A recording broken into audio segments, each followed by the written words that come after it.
praktikum pada kesempatan kali ini kita akan melakukan analisis urin ya.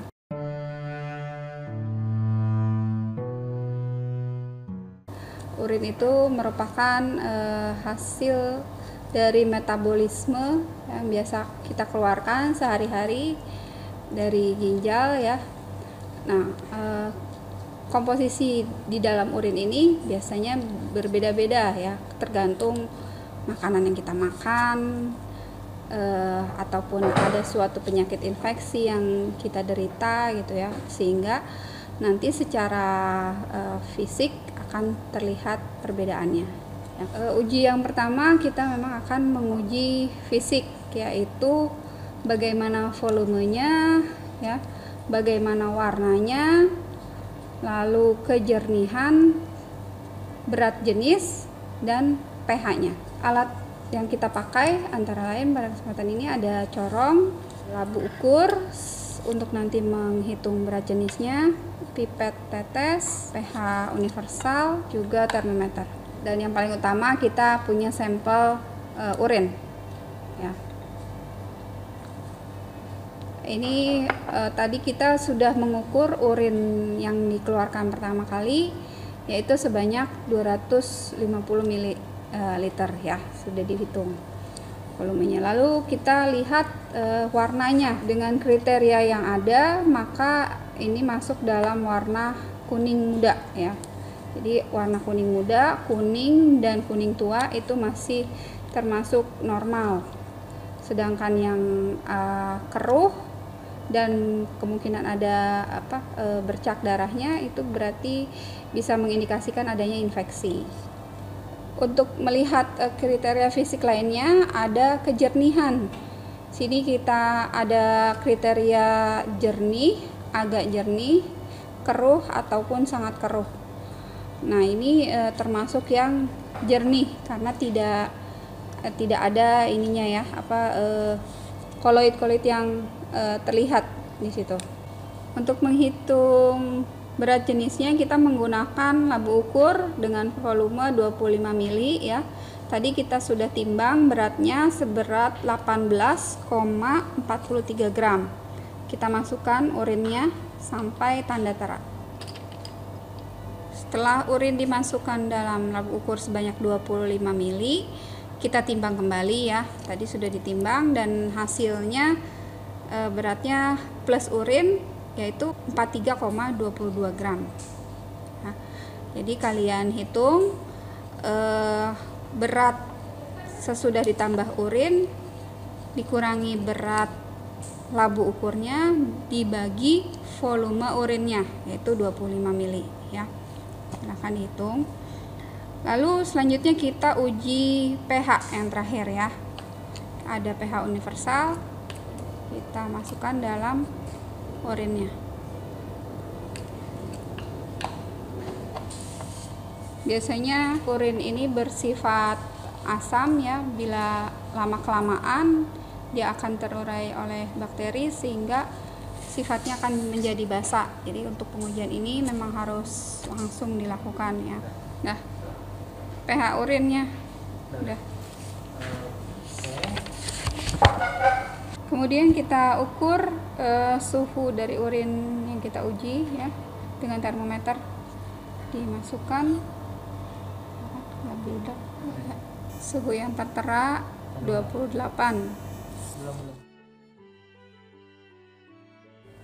Berlanjut pada uji kreatinin di dalam urin ya. Kreatinin ini memang merupakan zat organik yang normal berada dalam urin. Namun biasanya dia bisa meningkat karena adanya aktivitas fisik maupun bila ada gangguan kesehatan gitu ya. Untuk itu kita perlu alat-alat seperti tabung reaksi ya, pipet tetes. Zat-zat yang kita pakai di sini ada urin yang kita uji, Aquades sebagai kontrol, asam pikrat dan NaOH ya. Kita langsung ke percobaannya. Kita ambil sampel urin sebanyak 5 ml, masukkan dalam tabung reaksi. Sebagai kontrolnya kita masukkan juga ya, kontrol negatifnya kita masukkan 5 ml Aquades. ke dalam kedua tabung tadi ya, kita masukkan asam pikrat sebanyak 1 mili dan juga NaOH 10%, kita tambahkan 1 mili. Hasil positif dari adanya kreatinin maka akan ditunjukkan dengan warna jingga ya, merah jingga. Warna sampel urin yang kita uji menunjukkan warna jingga dengan positif kreatinin. Kita berlanjut pada uji glukosa ya dalam urin ya. Glukosa ini bukan merupakan hal yang normal di dalam urin ya. Jadi bila ada glukosa dalam urin, kemungkinan ada gangguan metabolisme. Di sini kita gunakan alat-alat, ada tabung reaksi, ada pipet tetesnya. Yang kita gunakan di sini ada reagen Benedict ya. Gunakan Benedict. Ada Aquades sebagai kontrol negatifnya. Sampel urin yang ingin kita uji, ada deret untuk urin patologisnya dengan konsentrasi glukosa di dalamnya yang kita sudah ketahui ada 0,2, 1, 2, dan 5% ya, sebagai standar nanti untuk membandingkan bila di dalam urin yang kita uji itu ada glukosanya. Kita masukkan Benedict 2,5 mili ke tiap tabung. Lanjut kita masukkan 4 tetes dari masing-masing larutan uji ya. Lalu urin yang kita uji ya, urin sampelnya sama 4 tetes juga. Ini sebagai kontrolnya kita masukkan Aquades 4 tetes juga, kontrol negatif ya. Setelah itu kita panaskan dalam penangas air. Hasil larutan dari urin yang telah kita uji dan dipenangas setelah didinginkan, warna pada tabung 1 itu warna biru kehijauan, menandakan positif 1 dari larutan urin patogen konsentrasi 0,2. Tabung 2 yaitu 1% urin patologis, itu warnanya hijau kuning kehijauan ya, positif 2. Sedangkan tabung 3 itu hijau kuning kehijauan juga dengan positif 3 ya, lebih keruh ya. Lalu selanjutnya tabung 4 jingga dengan konsentrasi urin patologis 5%, dia positif 4.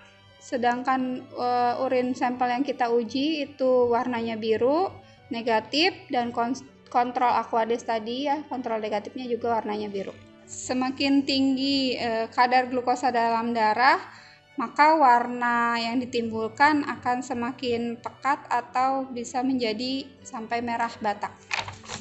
Urin analisis yang berikutnya kita lakukan yaitu uji keton. Keton di sini dalam urin merupakan hasil metabolisme dari lipid ya. Jadi ada gangguan metabolisme dari lipid dalam tubuh kita biasanya akan terdeteksi dalam urin dalam bentuk keton gitu ya. Bila ada kerusakan hati ataupun dalam kondisi diabetes mellitus yang cukup berat, nah itu akan ditemukan keton. Di sini ada pun alat yang kita gunakan, kita ambil tabung reaksi ya dan pipet tetes ya. Lalu ada urin yang akan kita uji dan urin patologis yang terkandung aseton di dalamnya sebagai kontrol positif. Nah, lalu ada bahan-bahan lainnya yaitu ada amonium sulfat, kristal amonium sulfat, ada natrium nitroprosida 5%, ada Na4OH yang pekat. Kita berlanjut pada ujinya, kita ambil 2 tabung, kita isi 5 mili urin patologis dan 5 mili urin yang ingin diuji. Dalam masing-masing tabung kita masukkan amonium sulfat sampai jenuh. Langkah selanjutnya kita masukkan natrium nitroprosidanya sebanyak 3 tetes untuk tiap tabungnya. Dilanjut dengan Na4OH-nya yang pekat sebanyak 1 mili.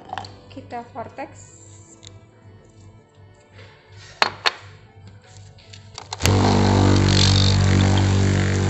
Diamkan selama 30 menit. Ini warna awalnya ada warna ungu, dan untuk urin patologisnya yang ada ketonnya warnanya ungu, dan ini urin yang sedikit kemerahan ya, urin yang kita uji. Setelah menunggu 30 menit, hasilnya pada tabung yang kita uji urinnya ya, warnanya kuning, menjadi tetap kuning ya. Dan yang urin patologis mengandung keton warnanya ungu dan ada sedikit kuningnya ya. Kali ini kita akan menguji keberadaan kalsium, klorida, fosfat dan sulfat pada urin gitu ya. Jadi kita membutuhkan beberapa reagen yang berbeda untuk tiap senyawanya gitu ya. Kita siapkan tabung reaksi sebanyak 4 tabung ya, untuk menguji keberadaan kalsium, klorida, fosfat dan sulfatnya. Lalu adapun bahan-bahannya, ini ada asam asetat, amonium oksalat, NO3, AgNO3, perak nitrat, amonium molibdat, HCl yang encer, barium kloridanya juga yang encer ya. Oke, kita mulai. Untuk pertamanya kita masukkan 1 mili saja ya urin yang akan kita uji dalam tabung reaksi ya. Masukkan ke dalam 4 tabung reaksi. Tabung pertama kita mulai dengan uji kalsium. Kita masukkan asam asetat yang encer ya, sebanyak 3 tetes. Tambahkan amonium oksalat sebanyak setengah mili aja. Kita vortex. Hasil uji kalsium ini menunjukkan adanya endapan warna putih dengan penambahan amonium oksalat. Uji yang berikutnya adalah uji klorida ya. Tadi kita sudah masukkan urinnya pada tabung 2, lalu kita tambahkan asam nitrat sebanyak 1 mili. Perak nitratnya juga sebanyak 5 tetes. Adanya klorida yang bereaksi dengan perak nitrat dalam sampel ini membentuk endapan warna putih hasil dari terbentuknya perak klorida. Tabung yang ketiga untuk uji fosfat, kita tambahkan asam nitrat yang encernya sebanyak 1 mili dan amonium molibdat ya. Amonium molibdatnya sebanyak 2 mili. Kita panaskan dalam penangas air sebentar. Hasil uji fosfat, adanya fosfat dalam urin yang bereaksi dengan amonium molibdat menghasilkan larutannya berwarna biru ya. Kita lakukan uji yang keempat. Untuk tabung keempat yaitu pengujian sulfat. Kita tambahkan asam klorida encernya sebanyak 1 mili dan barium kloridanya 5 tetes.